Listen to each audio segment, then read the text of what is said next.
Estamos con Cristina Agustí para hacer una entrevista acerca de la percepción de riesgo frente a las infecciones de transmisión sexual. Cristina, ¿a qué te dedicas? Bueno, yo soy epidemióloga, es decir, me dedico a estudiar epidemias y trabajo en el Centro de Estudios Epidemiológicos de SIDA y de Infecciones de Transmisión Sexual de Cataluña. Esto es un centro que depende de la Agencia de Salud Pública de Cataluña, del Departamento de Salud, y estamos situados en Can Ruti, en el Hospital de Germans Trias de Pujol. Y bueno, nuestro centro tiene una doble función. Por una parte llevamos lo que es la vigilancia epidemiológica, es decir, controlamos la epidemia de VIH y SIDA y también de infecciones de transmisión sexual en Cataluña, es decir, vigilamos cuánta gente está infectada, cómo se han infectado, qué perfil tienen, si son hombres, si son mujeres, qué edad, y luego también hacemos investigación aplicada frente al VIH, SIDA y infecciones de transmisión sexual. ¿Qué es esto de percepción de riesgo frente a las infecciones de transmisión sexual? ¿A qué nos referimos? ¿Es igual a la penetración o qué significa? Bueno, existen una serie de conductas de riesgo que son aquello que las personas hacemos, ¿no? Y que tienen una serie de consecuencias como puede ser la adquisición de infecciones de transmisión sexual. La más conocida a lo mejor es el VIH, ¿no? El SIDA. Pero también hay otras como la clamidia, la gonorrea, la sífilis. Entonces hay una serie de conductas de riesgo que hacen que sea más fácil adquirir o que sea posible adquirir estas infecciones. Entonces la percepción de riesgo es aquello con lo que nosotros somos conscientes o no del riesgo que estamos tomando.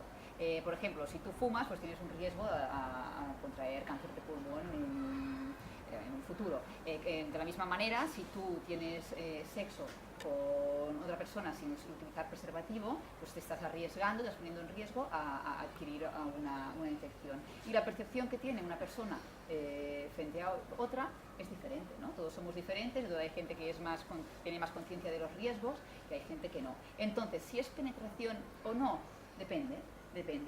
Hay infecciones de transmisión sexual en las cuales es necesaria la penetración para que tú las contraigas. Por ejemplo, el VIH. La infección por el VIH no es tan fácil contraer el VIH. Con un beso no lo puedes contraer, pero en cambio con una relación sexual con penetración es fácil. Pero hay otras infecciones de transmisión sexual, como por ejemplo la sífilis, que se contrae con el sexo oral no protegido.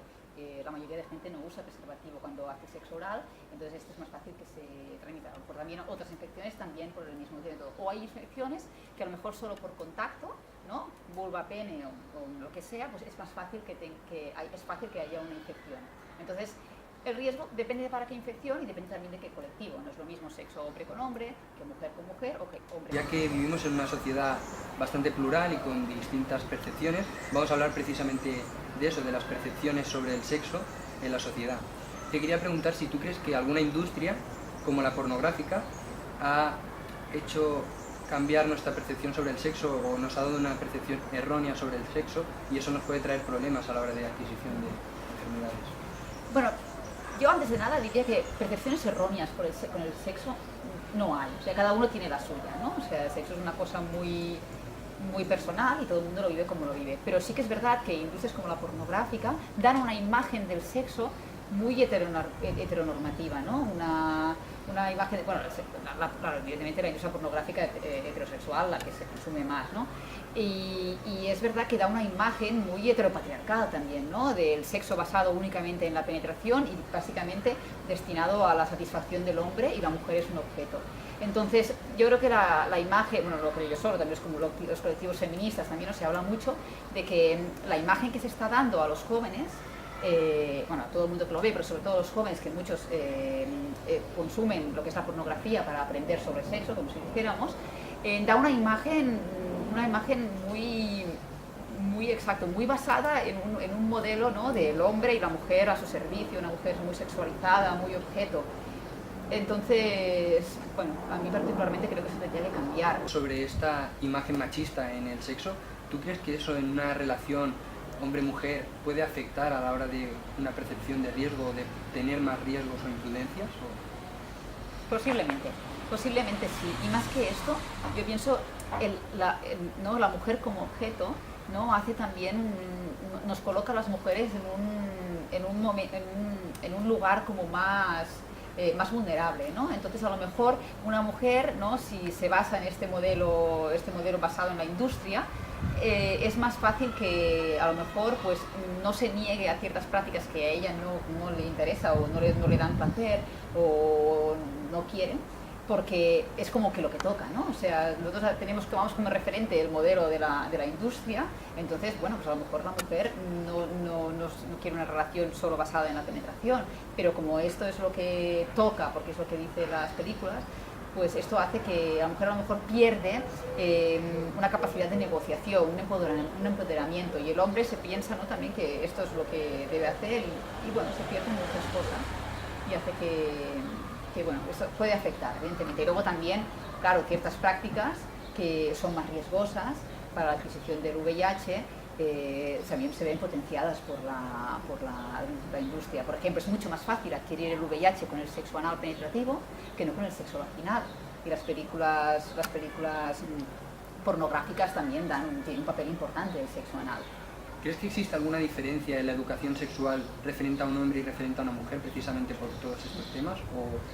Bueno, yo creo que educación sexual hay poca. Se da muy poca educación sexual desde las escuelas y en muchas de las familias también dan poca educación sexual. Entonces, si se basa en estas películas, entonces lo que estamos diciendo, estamos dando una visión completamente heteropatriarcal del sexo. ¿No? Y si es diferente entre un adolescente y un adolescente, ya no solo eso, es que estamos dando una educación sexual, la que se está dando es una educación sexual completamente heteronormativa, de sexo hombre y mujer. Estamos obviando, ¿no? las relaciones sexuales entre hombres, que son el colectivo que está más afectado por las infecciones de transmisión sexual, incluyendo el VIH, y las relaciones entre mujer y mujer. Este colectivo lo estamos apartando ya desde edades muy tempranas, porque no se habla de sexo entre sexo homosexual en la educación sexual que se da en las escuelas, por ejemplo. Sobre el tema de la educación hablaremos también más adelante, pero ahora que hablábamos sobre diferencias a la educación del hombre y entre la mujer, ¿tú crees que parece ser que actualmente el despertar sexual de la sociedad, o al menos la libertad para decirlo, es cada vez más temprano? ¿Tú crees que la percepción de riesgo o las imprudencias son directamente proporcionales a la edad de las personas que están ejerciendo la relación sexual, o crees que no tiene nada que ver? Por lo que nosotros vemos en nuestros estudios, es verdad que la gente más joven tiene a lo mejor más relaciones, porque también es más fácil, ¿no? La gente más joven tiene, bueno, una vez ha llegado a una cierta edad que conoces menos gente, que tienen un mayor número de relaciones y a lo mejor hay más intercambio de parejas. Pero la percepción de riesgo, a lo mejor también por inmadurez emocional, a lo mejor también es mayor. Pero no solo aquí, porque encontramos muchas infecciones de transmisión sexual en gente más mayor, a partir de los 50, porque hay una edad a lo mejor que las parejas se separan, y a los 40, 50, y entonces pues llega como una segunda adolescencia, ¿no? Un segundo despertar sexual. Y entonces con esto de que, bueno, ya no me puedo quedar embarazada, o entonces también estamos viendo un repunte también. Pero es verdad que para determinadas infecciones, como por ejemplo la infección por clamidia, el grupo más afectado es el de los adolescentes. Y esto que decías, que me preguntabas, de el despertar, que parece que empiezan antes, esto lo estamos viendo en nuestros estudios, que sí, que se ha retrasado la edad de inicio de las relaciones sexuales, está retrasando en función, si comparamos con los últimos años. Pero eso también es normal, estamos en una sociedad muy sexualizada, ¿no? El sexo está en todas partes, ya desde la televisión, bueno, los medios en general. Entonces, esto lo estamos viendo. Pues ahora, introduciéndonos más en el tema de la educación sexual y relacionándolo con que cada vez más pronto empiezan las relaciones sexuales, ¿qué edad crees tú que es la propicia para comenzar a dar información o educar en el ámbito de las relaciones sexuales, y por qué? Yo creo como antes mejor, porque nosotros todos tenemos, a medida que te vas haciendo mayor, vas adquiriendo prejuicios, o más que prejuicios también, ideas ya preconcebidas de lo que tiene que ser una relación, ya no solo sexual, sino con los otros. Entonces, si empezamos antes, yo empezaría en P3. O sea, yo a mi hija ya le explico que hay niñas que tienen vulva y hay niñas que tienen pene. Porque, ¿no? Y para introducir ya el concepto de trans, luego no sé lo que contará ya en el colegio, pero yo creo que se tiene que empezar como antes mejor y vivir el sexo como algo natural, como algo que no es un tabú, ni las relaciones homosexuales, ni por ejemplo el concepto de transgénero. Entonces, para que se viva como algo natural y que luego una persona, cuando ya considere que es suficientemente madura para empezar a tener relaciones sexuales, que ya esté suficientemente empoderada y que no le vengan las cosas de nuevo, ¿no? Claro, la idea es que los niños pues no son ciegos y saben y tienen informaciones del exterior, entonces la idea sería dar tú ya esa información bien dada para que no tengan prejuicios erróneos y puedan cometer errores, porque sí o sí va a llegar el momento. Exacto. Bueno, ¿y quién crees que debería ser el encargado de dar esa educación a la juventud? Bueno, hay un dicho africano que dice que para criar a un niño hace falta todo un pueblo, y yo esto también lo aplicaría aquí. Yo creo que es toda la sociedad. O sea, las familias evidentemente juegan un rol muy importante a la hora de transmitir prejuicios y valoraciones a los hijos. Entonces yo pienso que si se vive de una manera natural el sexo en la familia, y se habla de precaución, se habla de respeto, se habla de empatía, y luego esto es muy importante complementarlo con el colegio, en la escuela. En la escuela debe darse una educación sexual bien hecha y además integradora, o sea, que no sea solo el modelo heteronormativo, sino que también se incluya la diversidad LGTB que hay en la población. De enfocarlo, sobre todo, como has dicho, a una relación sexual entre hombre y mujer, ¿crees que puede afectar al conjunto LGTBI más, que puede sentirse dañada, ofendida a la hora de expresar que, bueno, que no son como los demás y que sus relaciones de sexo no van a ser igual y no tienen esa información? Claro, hay dos cosas importantes. Una es que estás diciendo que son raros, ¿no? Que no es lo normal. Les estás diciendo que están como, bueno, que les falta algo, ¿no? Y entonces esto claro, esto genera, sobre todo en la gente joven, entonces, un miedo bueno, y hasta un rechazo hacia sí mismo. Entonces, esto es muy malo, porque, bueno, baja autoestima, y la persona con baja autoestima, pues luego es más fácil que adquiera conductas de riesgo, porque se valoran poco a sí mismos. Y luego, lo que es muy importante es esto, falta de información. No saben qué riesgos asumen, ¿no? O qué riesgos corren cuando tienen relaciones sexuales con otros hombres o con mujeres, porque no se lo han explicado, ¿no? Nos hemos quedado siempre en el embarazo, básicamente, ¿no? Para evitar el embarazo adolescente. Y más allá de aquí, la información que se da en la formación sobre sexualidad no es muy amplia. Y si como adolescente o persona joven sientes la necesidad de saber más información o de comentar un problema que tú tienes y no te ves preparado para decírselo a tus padres o a tus profesores, ¿hay alguna opción para poder ir a hablar a algún sitio o explicar o decir que tienes un problema sexual o una enfermedad y no quieres comentarla? Exacto, hay ONGs, hay muchas ONGs que trabajan sobre todo el LGTB, pero también que trabajan para la población general, para la población heterosexual, que trabajan mucho este tema. Luego está en Barcelona, por ejemplo, está el Centro de Joven de Anticoncepción y Salud Sexual, el CEJAS, pues te puedo pasar el link, que trabajan mucho con jóvenes para todo temas de infecciones de transmisión sexual, pero también soporte emocional, abortos. Se hace un trabajo muy bueno y también hay ONGs, exacto, que trabajan todo este tema, también dirigido a jóvenes como Stop SIDA o proyectos no hispano-SIDA, pues sobre todo Barcelona Checkpoint, que trabajan más con el colectivo gay, pero bueno, hay varias. Y ahora, como si estuviéramos en una de esas clases de información sexual, ¿qué precaución consideras que hay que tener a la hora de tener una relación sexual? ¿Qué prevención hay que tener? El elemento que mejor funciona para prevenir cualquier infección de transmisión sexual es el preservativo. Esto lo cura todo. Bueno, lo evita todo. No, tampoco. O sea, un preservativo bien utilizado. Un preservativo bien utilizado, es decir, que separa la mayoría de las infecciones de transmisión sexual, el VIH, pero por ejemplo, estas infecciones que os hablaba de que a lo mejor el contacto piel con piel, por ejemplo las verrugas genitales, si tú no te pones el preservativo hasta el momento que tienes la penetración, pero antes los juegos preliminares no te lo pones, es posible que te infectes, porque solo con el roce ya puede haber una infección. O por ejemplo el sexo oral, No sé cuántas gente conoces que se ponga el preservativo para el sexo oral, pero es bastante poco. Entonces, tanto como para el sexo oral hecho a mujer o hecho a un hombre, el preservativo para muchas infecciones también, que se debe utilizar. Sí, exacto, yo me quedaría con el preservativo. Supongamos, yo tengo confianza con mi pareja, hablo con ella, la conozco, sé que no tiene ninguna enfermedad. ¿Podemos tener alguna relación sin tener que comprar o tener alguna protección como el preservativo, etcétera? Bueno, aquí lo más importante es asegurarte que realmente ninguno de los dos tenga, entonces ninguna infección sexual. Entonces, ¿cómo se hace esto? Eso es lo que se hace en muchos, bueno, una buena práctica es ir los dos a un centro, o al médico de familia o un centro de atención a la salud sexual y reproductiva y pedir pruebas tanto de VIH como de una batería de infecciones de transmisión sexual.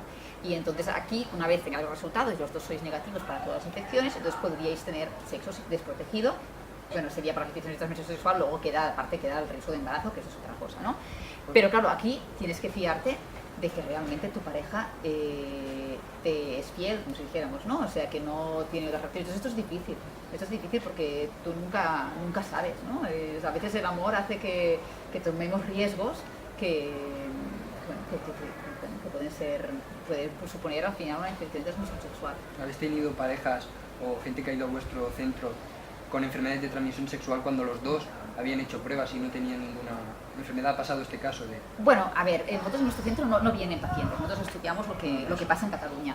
Y sí, hay casos de parejas, por ejemplo, heterosexuales, que la mujer se infecta porque el hombre le es infiel y ha ido pues con trabajadoras sexuales o no vive como heterosexual, pero teniendo relaciones con hombres, se ha infectado y luego, claro, decirle a tu pareja que le has engañado es algo que cuesta. Y entonces si tú de repente quieres utilizar preservativo, ¿por qué utilizas preservativo ahora si nunca lo hemos utilizado? Entonces, claro, por no desvelar que has sido infiel, entonces, bueno, la pareja se infecta y esto pasa, sí.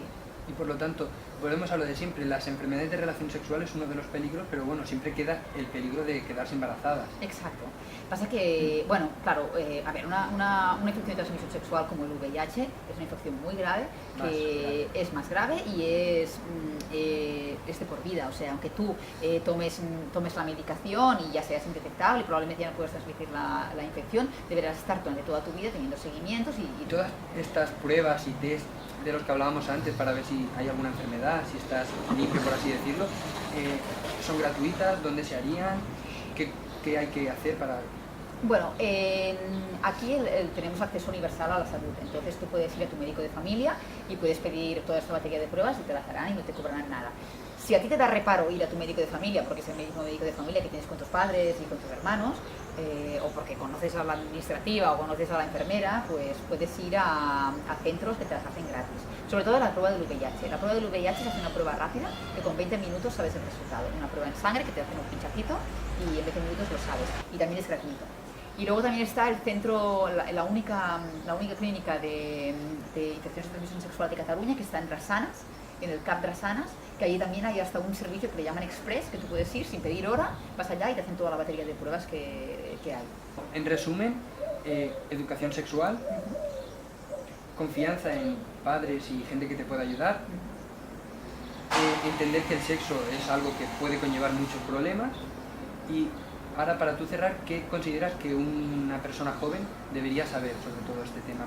¿Qué le dirías? Bueno, yo pienso que es importante el empoderamiento también de las personas, ¿no? Que el sexo tiene que ser algo que tú disfrutes, ¿no? Que no hagas cosas que no quieres hacer para satisfacer a otra persona, ¿no? Yo creo que nos lo estamos encontrando bastante, ¿no? En las relaciones sexuales, sobre todo las heterosexuales, entre jóvenes, ¿no? Muchas veces la mujer toma un papel está como muy relegada, ¿no? Es el macho predominante, ¿no? Y la mujer que se ve obligada a veces a relaciones sexuales no consentidas, no es no, siempre, seas mi novio, seas mi vecino, seas mi compañero de clase.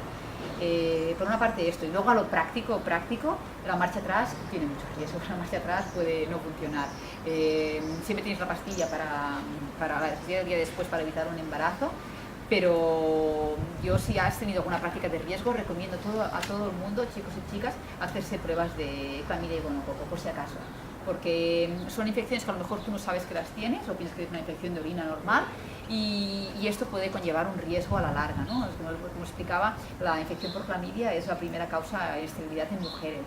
Y luego esto, cuando tienes 30 años y quieres tener hijos, puedes, a lo mejor fue esto que me pasó cuando tenía 16 años, ¿no? Entonces son pruebas que no cuestan nada y que